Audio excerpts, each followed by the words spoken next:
Again, folks, Brother Peter with tidbits from the Word. We've gone through a lot of changes lately, and the Lord has blessed, though. He's always come through. God's always come through, and He always will. In Luke chapter 16 and verse 19, we have a story called a parable, told by Jesus himself. Jesus did not need to make up a story. He did not need to draw from the aspect of devising and putting together a theme and making a story. This is a true story, a story that he knew personally. Everything Jesus said, he knew personally. It wasn't something out of the blue or something he worked hard or put a group of people together to write a script. He said there was a certain rich man. Now this classified this particular rich man. All rich men are not the same. But this rich man was a certain rich man, and he was clothed in purple and fine linen. And he fed sumptuously every day. This was probably the most well-dressed man on the block. When he came out, people oohed and ahed and said, "Man, that's a $1,400 suit that man has on, or a $2,000 suit, or a $500 shirt, or a $300 tie." The things that he wore, his actions showed that he was very, very wealthy, and that money was not an object to him.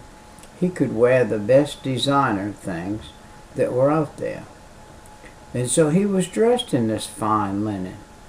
Another thing Jesus said about him, he fed sumptuously every day. That means he had all the perks that could be had in the known world of that day, and that would be the same as a rich man today who fares sumptuously and have all of the known things. As a dumb waiter in the house that he can ring a bell or push a button, and a servant who is downstairs opposite from his study or whatever will send him a glass of water or a sandwich or whatever to his office by a dumbwaiter, by just pressing a button, and here comes this thing, and he opens it, turns around in his seat at his desk, opens a little door and gets his glass of water or his sandwich or whatever, and goes about his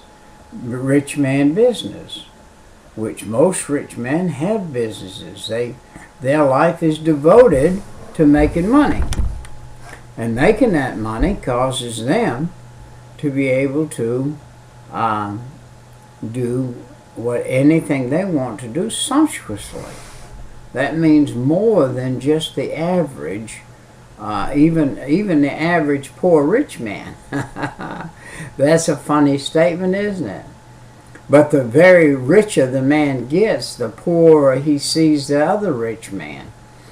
For instance, the people of today that have jets that they can actually take off and land, and pay a pilot an exorbitant amount of money per year to pilot their jet, pay an exorbitant fee to land on an airport and take off, afford an exorbitant fee of fuel to land and take off, to just pack up and go from state to state or country to country, and foot the bill their own self with their own finances.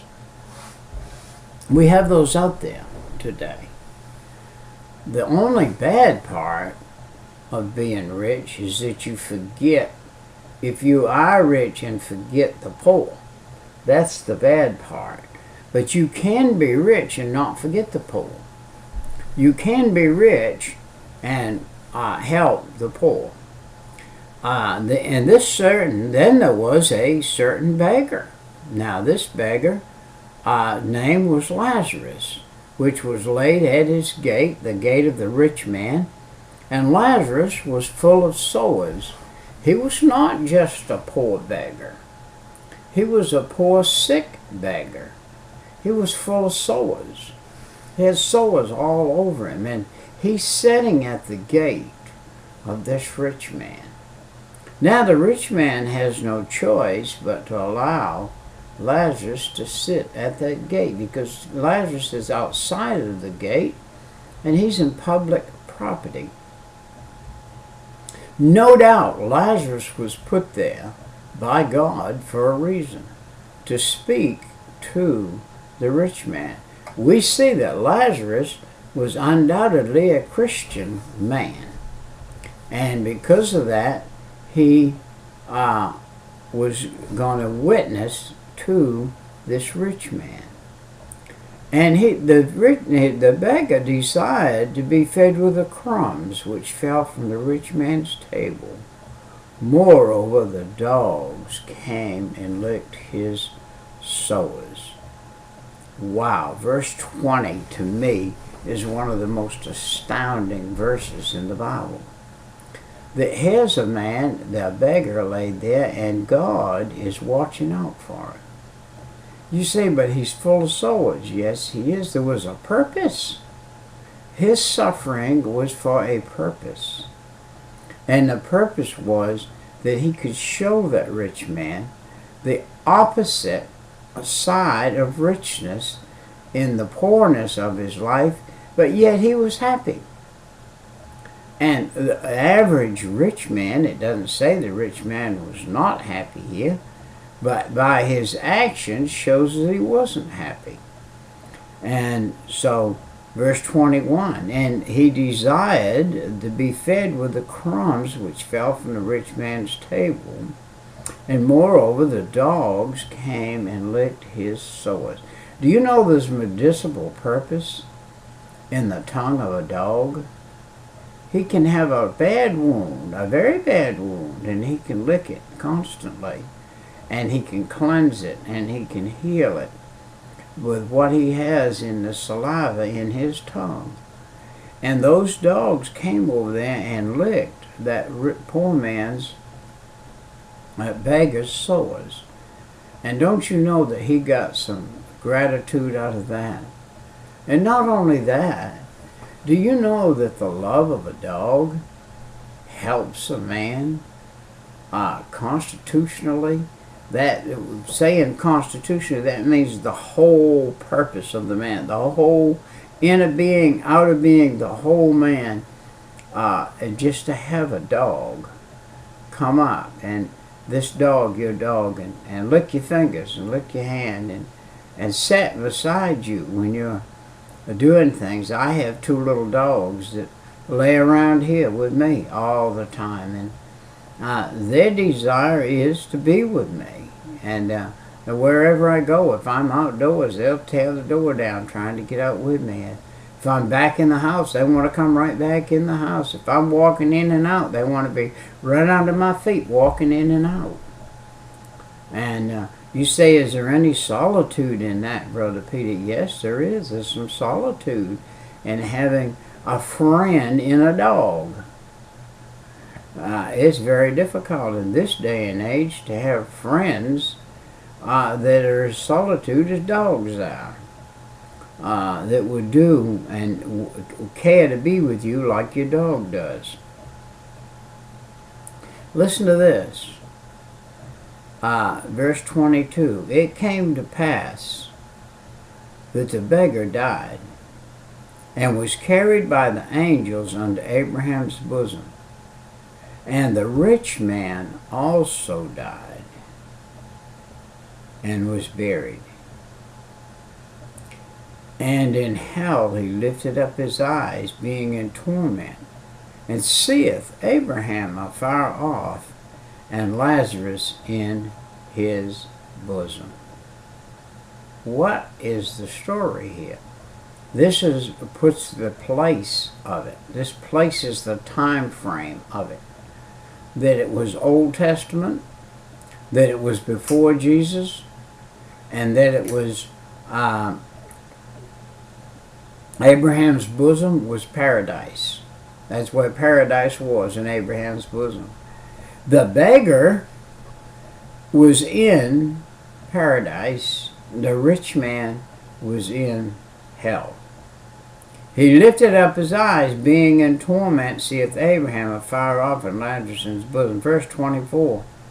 And he cried and said, Father Abraham. Wow.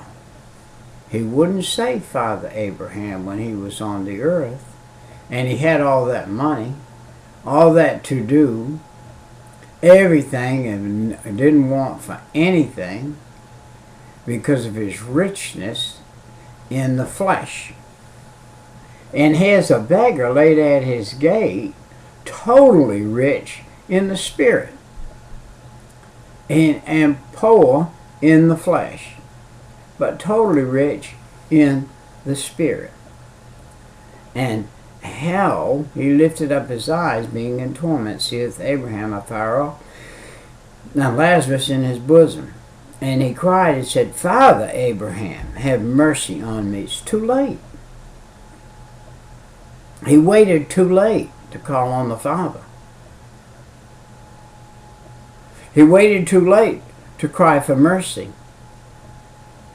And he said this, send Lazarus to dip the tip of his finger in water and cool my tongue, for I am tormented in this flame.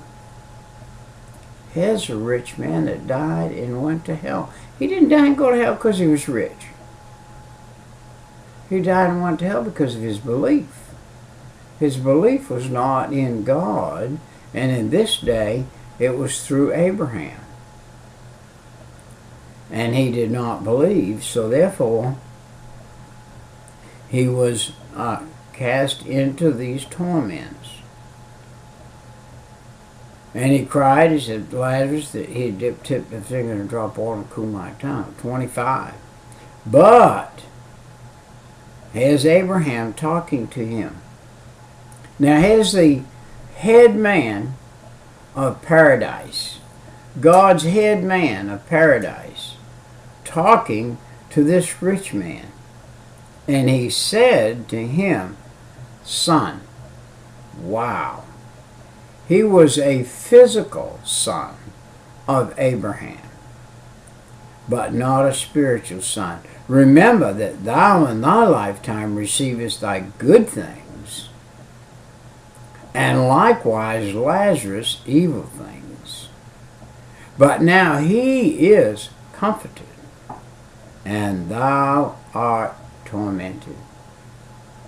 A reversal. The poor beggar sat at the gate, tormented. The rich man could have bought him a doctor. The rich man could have clothed him fine. The rich man could have moved him in to one of the rooms in his mansion. The rich man could have let his servants wait on this poor man, this poor beggar, and not even notice the cost. But it didn't come down to the cost. It came down to the fact that he was a non-caring rich man about those around him. All rich men are not the same. Verse 26, and besides this, between us and you, who is us? Between us, who is us? That is Abraham and all of those that believed in Abraham was the first guy that God said, in you is going to be blessed, and they're going to be a great nations, and as the stars of the sky and the sand of the sea, the people would be. And these are who are in paradise with him. These are the bodies who have gone on before. And he said, besides this, there is a great gulf fixed so that they which would pass from hence to you cannot. Wow. Even though Lazarus would have, could he have, he would have gave that guy a drop of water in spite of the fact the guy treated him bad. In spite of the fact the guy came out and took the crumbs which Lazarus would have desired to have and threw them by Lazarus for the birds to pick up and eat. And Lazarus would have desired those crumbs. But he didn't get them. He got evil things. And now in verse 27, there is a great gulf fixed, so that they which would pass from here to you cannot, neither can they pass to us that would come from there or thence. It's too late. You wait until you die, it's too late, O rich man. I'm not talking just about the elite rich. If you live in the United States of America, you are a rich man. The country, the United States of America, the country of America, has been blessed with wealth, has been blessed with substance, has been blessed to be able to, believe it or not, sustain the rest of the world financially by buying from other countries, by infiltrating, by bringing in tomatoes from other countries, bringing in peppers, bringing in lettuce, leeks, and garlics, and all of the things that come from other countries that are raising now. We taught years ago some other countries how to grow these things. Now they have surpassed us and could turn around and teach us again how to do the same, because we're forgetting by sitting in offices, by sitting in filling stations, by sitting in garages, by sitting in upholstery shops, by doing furniture and all the wares of household and the wares that we wear personally, and by doing all of that, we've left off the basics. Agriculture, cows. One of the most important things on this earth is a cow. God put cows on this earth to give milk. And that milk is where butter and cheese and all that stuff comes from. And we have left that out. We have diminished it down to a few, very very wealthy, rich farmers in different locations of the United States have great herds. And we went to the 2% milk. Why did we go to 2% milk? That wasn't for health purposes, even though they quote said for health purposes we'll go to 2% milk. No, they went to 2% milk so that they could put all but 2% in water and get the same price as a gallon of whole milk. And even act like they've done something for you by saying, well, this is 2%, it's better for your health. It's not true.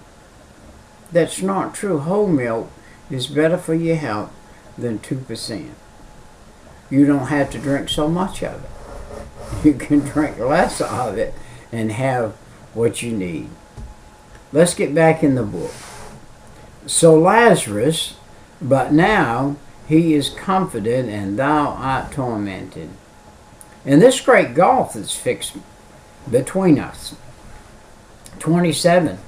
Then the rich man said, I pray thee, therefore, Father. He's doing two things he never did when he was alive. He never prayed, and he never called Abraham father. Now he's seeing that he's praying, and he's calling him father, and it's in vain, because where he is, he's still there. By the way, this was before the cross. This was before Christ died for the sinner. This was back when Abraham was the guy that they were supposed to follow, and God, and so because of that, he's still there. Then he said, I pray thee therefore, thou wouldest send him, to my father's house, for I have 5 brethren. Wow. That he may testify unto them, lest they also come unto this place of torment. Do you know what that shows me right there, that verse? You know what that says to me? This man Lazarus, laying at this man's gate, testified every single day to this rich man. Every time that man came out, the Bible said daily, and he witnessed to that man rejected what he had to say. See, we know that Lazarus was a saved man. How do we know that? Because he's in heaven. And we know that saved people witness to lost people, rich or poor. And so I did this one time. I was in this person's house painting. I'm a paint contractor, and this was a very, very wealthy lady. She had a maid. She had a butler. She had a landscape man. She had all of these people that did these things for her. And I witnessed to the maid, and I witnessed to the butler, and I witnessed to the landscape man, and I talked to them about the Lord. And that lady called me in her room there and said, hey, come here a minute. I went in there, and she said, do you think rich people do not need God? She said, you've witnessed to all of my people, but you haven't witnessed to me. I said, forgive me, lady, that won't happen again. I'll never work in another rich man's house that I won't tell them about God. And I don't let lawyers, and I don't let judges, and I don't let the richest people that own furniture stores or whatever that I work for or paint for, I don't want them off the hook anymore. I talk directly to them just like I do the poor person. Sir, if you died right now, would you go to heaven? Wow. Asking a rich man that? Do you think that just because he's rich, the ground he walks on is a ground you're not supposed to enter into? Well, some rich men have that air. This one did. He had that air. He wouldn't let that beggar inside of his gate. No way, Jose. Now he wants him inside of his gate, but he can't get him. For I have 5 brethren, lest they also come unto this place of torment. Wow. We find out that hell is a place of torment. Abraham said unto him, they have Moses and the prophets, let them hear them. And he said, nay, Father Abraham, but if one went unto him from the dead, they will repent. I got news for you. Jesus came back from the dead, and the rich man still ain't repented. And many, many, many millions of the poor men haven't repented. And billions of people have not repented, and hell is filling itself up. This is September 7th,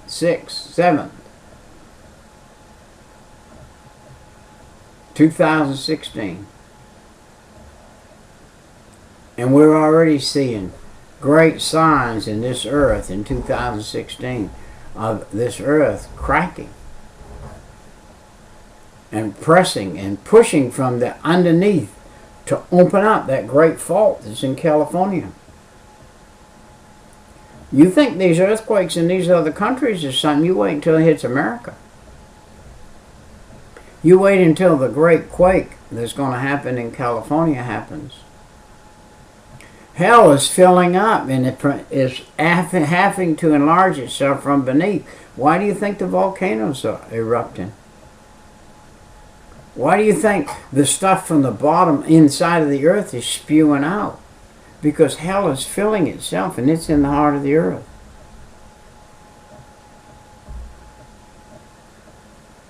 Abraham said unto him, They have Moses and the prophets, let them hear them. And he said, Nay, Father Abraham, but if one went to them from the dead, they will repent. And he said unto him, If they hear not Moses and the prophets, neither will they be persuaded, though one rose from the dead. And Jesus rose from the dead. And many, many, many people are not persuaded.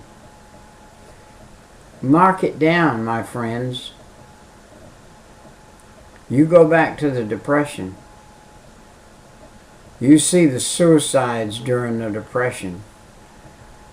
On Wall Street, rich men jumping out of windows and killing themselves because they lost all they had, money, monetarily, lost their money. And they were destitute. And they owed millions. It's a funny thing, I went to a banker and I got a hold of a little windfall. I sold a little thing and got a little windfall. And I paid my house off and paid my things off, and I went to a banker and I said, I've got $2,000 or $3,000 here. Well, to me, I'm a poor man. $2,000 or $3,000 is rich.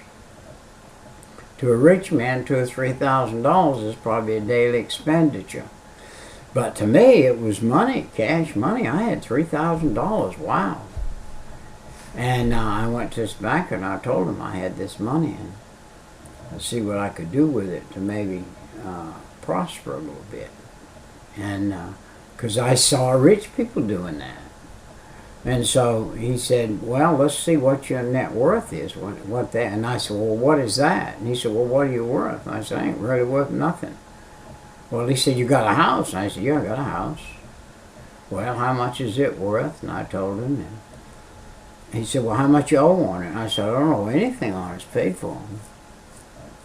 Well, he said, you got a car? And I said, yeah, I got a car and a truck. He said, well, how much are they worth? And I told him. He said, well, how much you owe on them? I said, I don't owe anything. They're paid for. Well, he said, let's see, what do you owe? I said, I don't owe anything to anybody. I'm paid up. I've lived to where I paid as I went and got to where I am. And he said, look, let me tell you something, son. He said, I can't help you. You're better off. He said, you better just keep doing whatever it is you're doing, because you're better off than most of the wealthy people that I have in this bank. I have people in this bank with hundreds of thousands of dollars in this bank that owe millions. And it's a struggle every week to keep their owing on their millions up. Their collapse is quickly. When they collapse, it's quickly. Because they can't meet what they've generated in debt. They can't meet it. And you don't have any debt? He said, you're in the top 1% of people in America. Wow, here I am, a poor man, in the top 1% of Americans considered in the rich area. That's something, isn't it? God has blessed this old boy. I raised 6 children. I'm completely self-employed. And there was a time when my wife didn't help me. She was a homemaker until the children got out of school. She had designated her life to raising those children. And by the way, I have 6 children who are all 4 of them are full-time self-employed. 2 of them are part-time self-employed because they hold positions in other places so they can have an insurance policy. And other than that, they would be totally self-employed. I personally am self-employed, and I raised 6 children without 1 penny's worth of insurance, and have never had an outstanding doctor bill. God made it to where I was able to pay them as they came when I got one. I had a boy that had his appendix out. I had to pay for that, cash money. I had 2 or 3 broken collarbones by my children, hanging upside down in a tree and fell out and broke a collarbone. I had 2 or 3 of those. And other than that, God spared me from anything astronomical, and we took care of the debt. We went in and said to the doc, "How much we owe you, doc?" And he said, "Well, the bills, I know you, Pete," he said, "and you painted for me, and I tell you what I'm going to do on this one, I'm going to waive the bill." Wow. I said, "That is good." And a couple of weeks later, I get a bill from this clinic. And this clinic says to us, this doctor does not have a right to waive this bill, because when he signed into this clinic, he signed in as part of the clinic. And he doesn't have the right to do things on his own like that. So we are charging you. And even though that doctor, out of his own personal stuff, gave us the Band-Aid, gave us the brace to put the arm in, gave us everything, the system that he's in made us pay for what we didn't owe for. We didn't owe them for that. If anybody, we owed the doctor for that. And the doctor gave it to us free will and free-hearted. And so therefore, we were robbed by a rich company. We were poor people being robbed by a rich company that did not have the right, in a sense, to do that. So anyway, just because it was their facility, but it wasn't their stuff. And this man owns his own self. He didn't know, in a sense, I guess, that he had sold out to, had sold his soul to a company.